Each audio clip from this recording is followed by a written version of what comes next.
Where do you have stagnant cash flow inside your auto repair shop? Welcome to day 21 of Shop Talk, the 30-day reset for auto repair shop owners. I'm Rachael Evans, CEO and founder of the Workshop Whisperer, where we help auto repair shop owners just like you to achieve business success. Today, I want you to have a look around your auto repair shop and we're going to analyze where you've got cash that could be freed up just sitting as physical, tangible items in your workshop.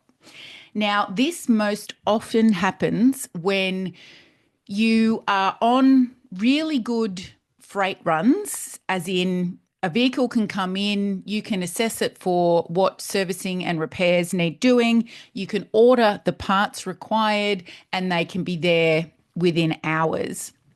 Yet, you have stock sitting on your shelves for your most used parts that would actually see you never run out, given how close the parts shop is. So, this often happens in light vehicle workshops that also sell tyres as well. And it means that you invest money into stock that sits on the shelf when you're on good parts runs, good freight runs, you don't need to hold anywhere near that much stock. And the cash that's invested in those items could actually be put back into the working cash flow of the business. Now, this is going to be particularly important for you if cash flow is tight at the moment, or you have many customers that you allow to pay on account. Some customers you have to give an account to, particularly if you do lots of fleet work. It's just the way it is. Unfortunately, most of the time, the auto repair shop has to play by the fleet company's terms. But if you're one of these shops that is in a metropolitan area, even if you're in a regional area, but you've got good access to parts runs, you're probably holding more stock than you need to. And today in Australia, it is December 31.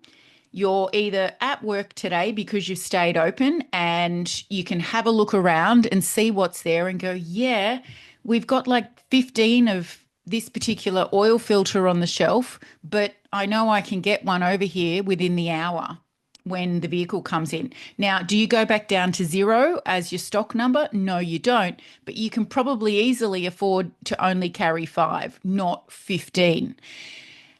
With tyres, have a look at what stock you aren't moving ever, first of all, and see if you can get that stuff back as a credit with the supplier.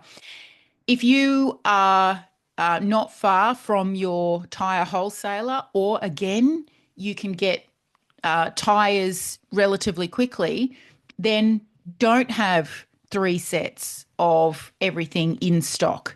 There's thousands and thousands and thousands of dollars worth of stock that sits as stagnant cash flow. You can't use it to pay your bills, to pay team, to pay yourself. It's just sitting there gathering dust. Now, of course, if you're a shop that does not have good access to timely parts runs or freight runs, and you need to order things and, it could take anywhere from overnight up to a couple of weeks to receive it, but it's something that you turn over often, then yes, by all means, for convenience, you should stock that item. But the idea of today's video is that you look around and determine what's actually excess, how long have we had it, and can I make a phone call to either the parts rep or the parts supplier and say, we need to send these back. Will you take them as a credit? Provided you're not trying to return stuff that's 3 or 5 years old and you've purchased it in the last 12 months, your supplier will take it back and you will get credited for it. So let's use this last day of the calendar year, or whatever day you actually come to this video, and walk around and let's have a look at this stock that's sitting there that could be returned because we've got enough. If we, reduce our stock level from 10 down to 3, or we haven't actually sold a part like this in 5 years. We don't need these in stock. Also, take it as an opportunity to review your buy price and make sure that the margin you're applying in your invoicing software, your management software, is providing you the margin that you think it is. Now, that's a slightly bigger job than just walking around and eyeballing your stock levels. But if you want to next level this and use this time of year as a bit of a time to reset on getting extra cash flow back into the system, and knowing that you're starting out the year with things priced with the correct margins, then please go for it. You'll thank yourself once it's February and everything is back full tilt and you're back telling yourself, oh, I don't have time for this. For those of you who are really embracing the business owner mentality and did a stock take before you came into Christmas, you should have the actual accurate data for how much stock you're carrying of things. And you may not need to do the physical walk around. But if it was me and I was back in my auto repair shop, I would have my physical printout and I would go around and eyeball it, because sometimes mistakes happen, human error. So how much have you got sitting on the shelf in money that could be back in your cash flow? And